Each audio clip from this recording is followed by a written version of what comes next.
Hello guys, welcome to my channel, The Bull Brief, and today we are talking about how to start investing in 2025 even if you don't have any idea. So, चाहे आप 18 के हो, 25 के हो या फिर 40 के हो, आपको इन्वेस्टिंग करनी ही चाहिए. So, let's break it down step by step. First, why should you start investing? तो आपको इन्वेस्टिंग क्यों शुरू करनी है?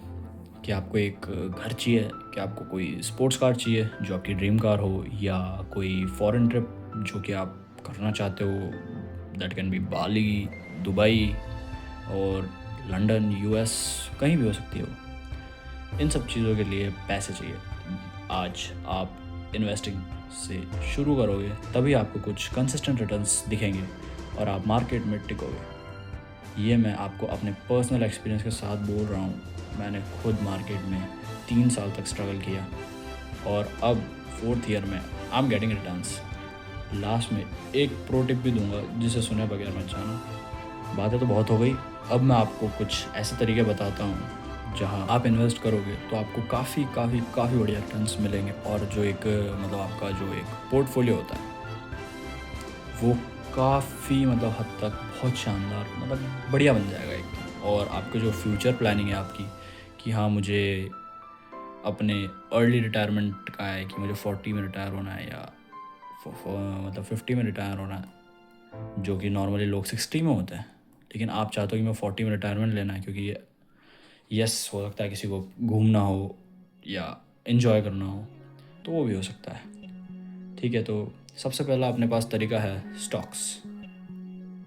जी हाँ, सबसे पहला अपने पास तरीका है स्टॉक्स का. These are like not more risky but yes they are risky. अगर आपको कोई स्टॉक में इन्वेस्ट करना है तो आपको रिसर्च, एनालिसिस, ये सब कुछ लगेगा जो हो सकता है कि आपको ना आती हो.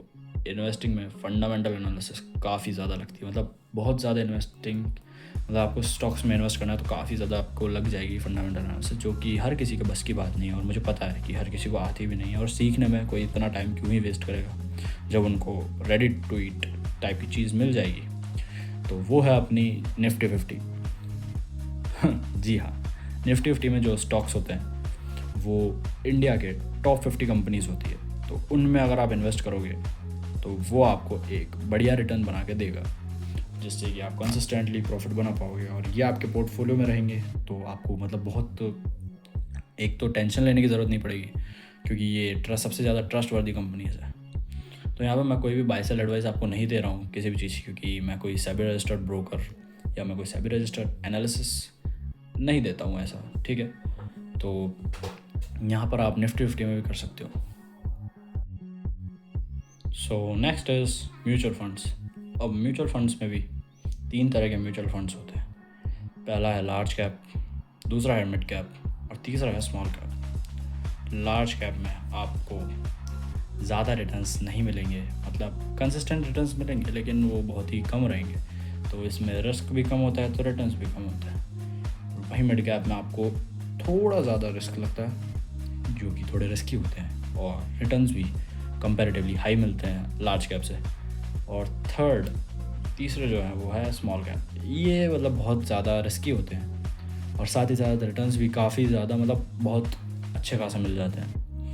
लेकिन ड्यूरिंग रिसेशंस, जी हाँ, ड्यूरिंग रिसेशंस यही होते हैं जो सबसे ज़्यादा टूटते हैं या जिनके भाव सबसे ज़्यादा जल्दी, सबसे ज़्यादा तेज़ गिरते हैं और सबसे ज़्यादा गिरते हैं. इसलिए मैं ये आपको एडवाइस दूंगा कि ये जो आपका पोर्टफोलियो बनाओ उसमें स्टॉक्स डालो.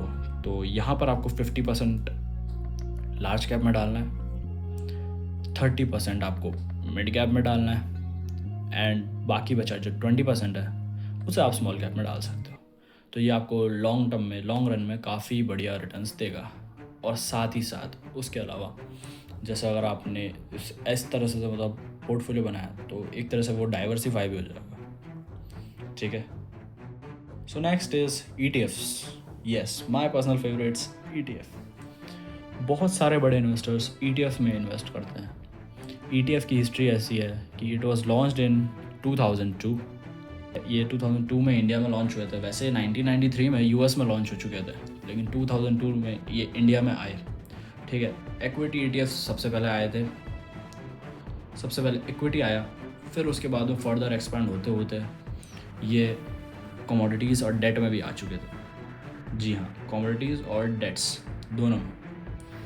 ठीक है, इनमें आपको इन्वेस्ट करने से बहुत ज़्यादा फ़ायदा है। पहली बात, बहुत सस्ते होते हैं, बहुत ही कम प्राइस में आपके पास में ये ज़्यादा अवेलेबल हो जाते हैं। मतलब मिनिमम 50-100 रुपये से भी आप शुरू करना चाहो, ETFs 50-100 रुपये के अंदर भी आ जाते हैं। इसलिए मैं आपको ETF सजेस्ट कर रहा हूँ। और ये जो 2-3 चीज़ें मैंने आपको बताई है, जैसे स्टॉक्स हो गया, ये अपने म्यूचुअल फंड्स हो गए, ETFs हो गए, ठीक है, ये सारे जो है, ये पहली बात, एक तरह से मैं ये बोलूँगा कि ये सारे एवरग्रीन है या वर्साटाइल। ठीक है, तो इनमें आप इन्वेस्ट करोगे तो आपको कंसिस्टेंटली बढ़िया रिटर्न्स मिलेंगे। Next one is crypto.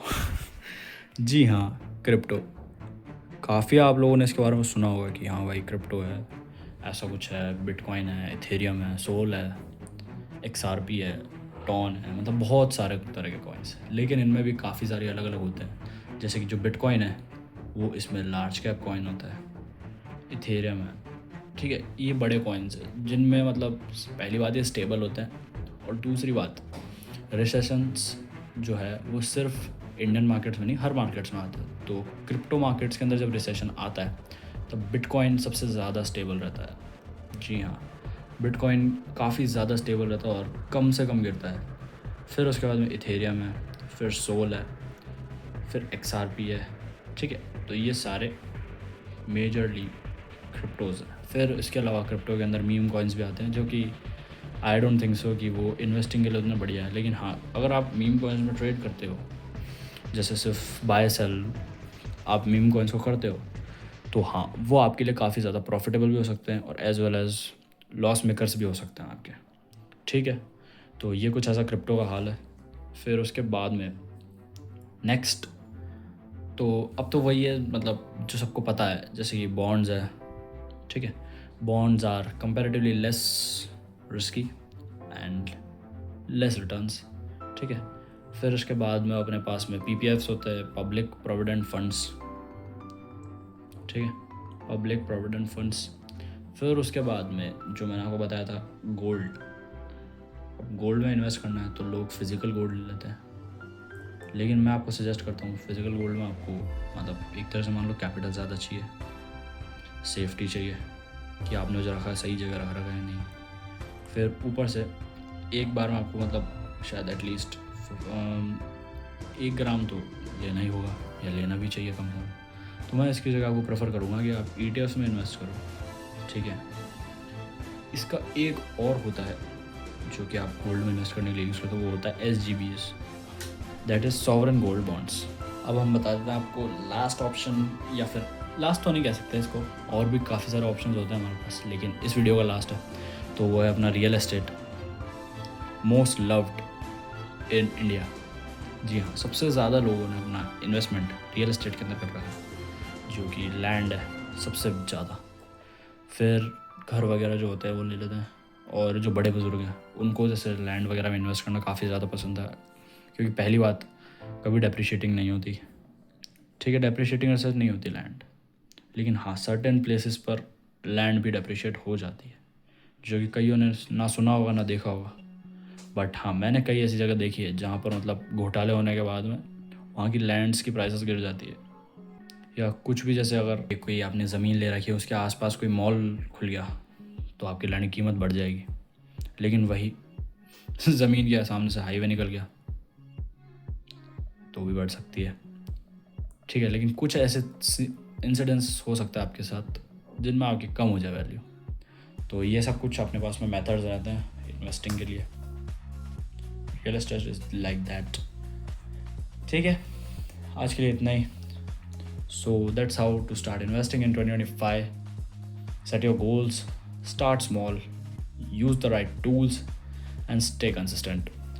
अगले वीडियोज़ में मैं आपको कुछ ऐसी चीज़ें बताऊंगा जो कि थोड़ी और एडवांस लेवल पर होगी, और मतलब आगे जो फर्दर वीडियोज़ आएंगे वो ट्रेडिंग से रिलेटेड कंटेंट के आएंगे, इन्वेस्टिंग के भी आएंगे, लेकिन वो थोड़े गैप्स में आएंगे। तो stay tuned to watch videos, strategies which are tested, back tested, forward tested. ठीक है, okay guys, bye bye.